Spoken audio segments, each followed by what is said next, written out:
Moving on, we want to create the eye socket, and for that, previously we had a line and tried to align the line, the horizontal line that makes the center of the eye, and also that vertex that represents the middle of the eye socket. So the eye socket is going to be actually located in this area between these four polygons that make the inside of the eye, and I just need to push in this guy a little bit just to open some more room for the eye socket, because the eye socket actually is going to be shaped inside of that, and that's going to help us a little bit of generating a little bit of that part of the nose, right? This one here on top is going to be becoming part of the eyebrow, so, or at least the edge of the eyebrow, because he's going to have actual eyebrows as separate objects. And I'm going to grab this edge, and since it's out here so far, I'm just going to have to push it in a tiny bit. I may have to readjust it later again, but for now I'm going to do that. This guy is going to come down a little bit, and you see I'm kind of trying to give a rough presence of that area for what the eye socket is going to be. Alright, that gave me a rough placement of things. Yes, I may fine tune later a bit more, but that's what it is right now. So I'm going to just go to model 1. So that's the way it looks right now. It looks a little funny. You know, it's not exactly symmetrical, but I'm going to be working on this side. Eventually we're going to mirror him over. So with this, I'm going to grab the multicut tool, and this is a technique we've used before, so it's nothing new for you guys, and that we've seen it before, and it is creating the eye socket around that vertex, right? So we talked about it before. It's like creating a diamond where you're not cutting from any of the corners, you're cutting on the middle of the line, so you're creating new vertices. And yes, we know you're creating triangles, and these guys around here are becoming 5-edge polygons. So that makes it, if I hit 3, start generating these kind of semicircles, which is what we want to do. I'm still on 1 still, and I'm going to use fix these 5-edge polygons just by creating 4-edge polygons from those, and that has the dual purpose of doing those, becoming those guys 4-edge polygons, and becoming the other guys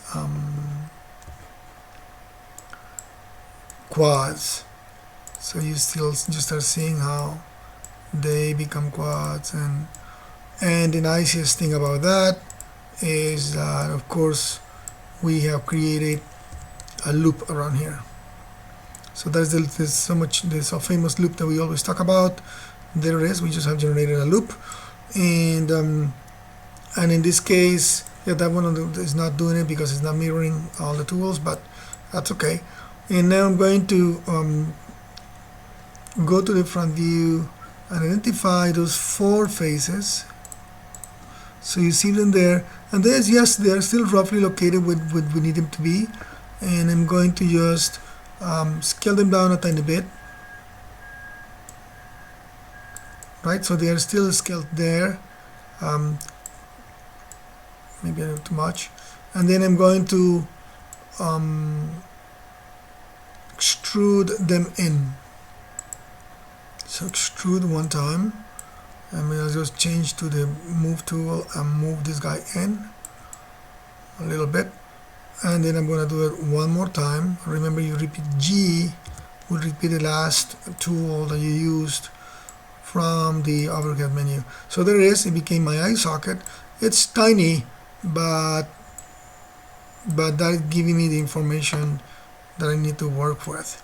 So right now that's what it is, and this is the raw small version of it. So I am going to actually select this loop again, and I'm going to be able to widen it up. and maybe widen up this guy a little bit too. And then you have to of course see my, so there is, he has an eye socket. If I want it to be sharper, as you remember, we can just grab these guys and have two vertices closer together, and that will help. What I did to this one, that will help on giving a sharper edge. For now, I think I want to work on the side by side, because I need to get this exterior loop to match the shape of the eye that I have. Actually, you know what? I think I'm gonna select all these guys so they all move together and not just a single one. So I selected the three loops that you see there. I'm trying to just to make them match the shape of my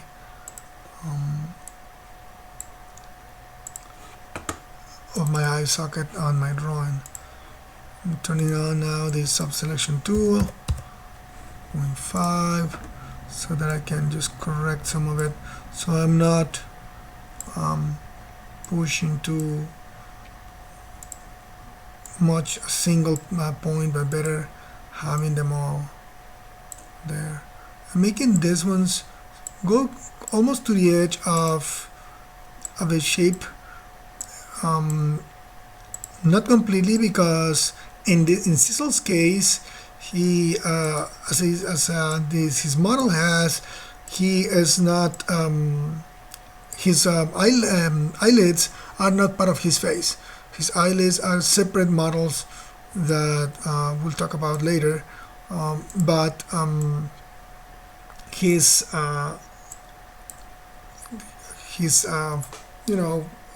shape would be determined right here. So let me go to the side view here and try to see if if I'm looking at the X-ray, if it makes sense. Right now it feels that the eye is a little farther back. You can see the eye here, the eye socket's a little too deep, but that's fine. But I'm going to just push this guy in forward a little bit. Remember, I have sub-selection, so I am trying to get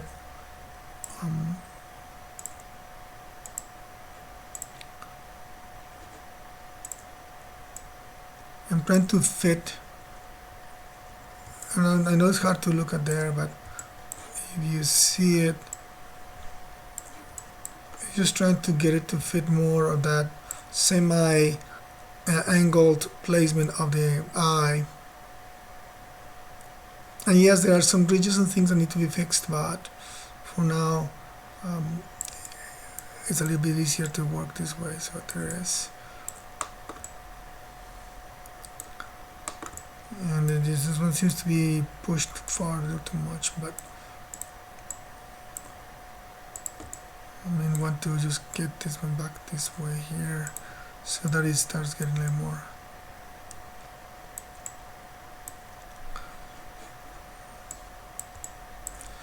And maybe get this one over here a little bit more. Okay, so that's the way he is, and I want to do a quick little extra note in case I'm going to save my file. In case you you want to generate eyelids from the same model, and I'm going to duplicate this model here just temporarily and move it to the side. And what that is it's as simple as just grabbing. You may need to generate some more geometry, but inserting some edges. But for now, I'm going to try to just show you what the idea would be. So in this case, of course, the eyelids will come from this ring of things. So you would get, for example, from this guy, you will come down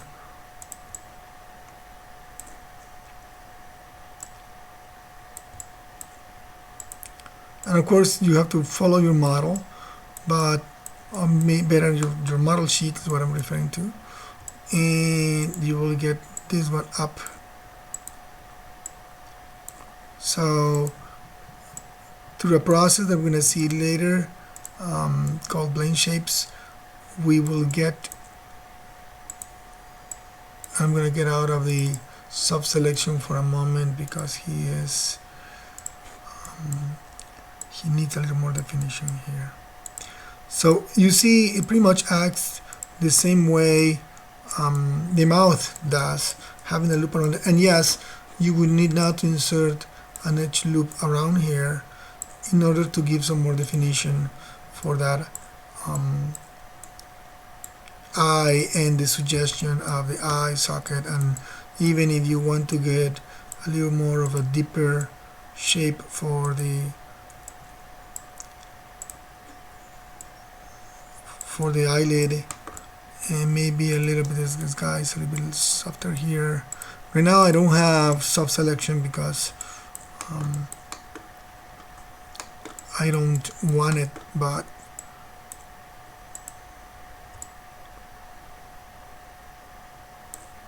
and it's very possible that I need another loop there just to give some extra definition to the eye. Looks like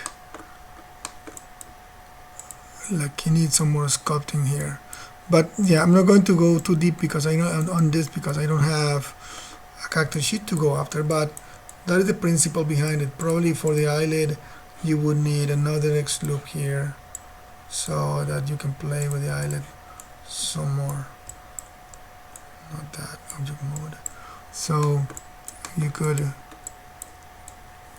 grab some of these vertices and start improving some of the shapes that you want to generate from that. Yeah, there is some fixing to be doing, but pretty much it's all sculpting and fine-tuning.